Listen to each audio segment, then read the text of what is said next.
அசாம் மாநிலத்தில் கடும் வெள்ளப்பெருக்கு ஏற்பட்டு மக்களின் இயல்பு வாழ்க்கை முற்றிலுமாக முடங்கியுள்ள நிலையில் தற்போது வெள்ளத்தில் முதலை ஒன்று அடித்து வரப்பட்டுள்ள சம்பவம் அசாம் மாநிலத்தில் உள்ள மக்களிடையே அதிர்ச்சியை ஏற்படுத்தியுள்ளது.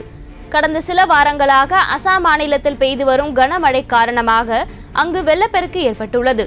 இதன்படி அம்மாநிலத்தில் மொத்தமுள்ள 36 மாவட்டங்களில் 32 மாவட்டங்கள் கடுமையாக பாதிக்கப்பட்டுள்ளன. இதனால் அசாம் மாநிலத்தில் கோபிலி, பிரம்மபுத்திரா, புத்திமாரி, பக்லாடியா, பெகி பராக் மற்றும் குஷியாரா போன்ற ஆறுகளில் மழைநீர் ஆக்ரோஷமாக பெருக்கெடுத்து ஓடிக்கொண்டிருக்கிறது.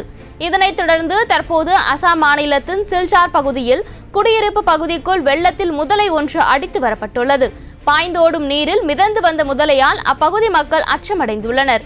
இதுகுறித்து தகவல் அறிந்த பேரிடர் மீட்பு குழுவினர் அப்பகுதிக்கு விரைந்து சென்று முதலையை குடியிருப்பு பகுதியிலிருந்து அப்புறப்படுத்தினர். இது தொடர்பான காணொளி தற்போது இணையத்தில் வைரலாகி வரும் நிலையில் அசாம் மாநிலத்தில் ஏற்பட்டுள்ள வெள்ள பாதிப்புகளை இயற்கை பேரிடராக அறிவித்து பிரதமர் நரேந்திர மோடி அசாம் மாநிலத்திற்கு வெள்ள நிவாரணமாக 20,000 கோடி ரூபாய் நிதி வழங்க வேண்டும் என அம்மாநில முதல்வர் ஹிமந்தா பிஸ்வா சர்மா கோரிக்கை விடுத்துள்ளார்.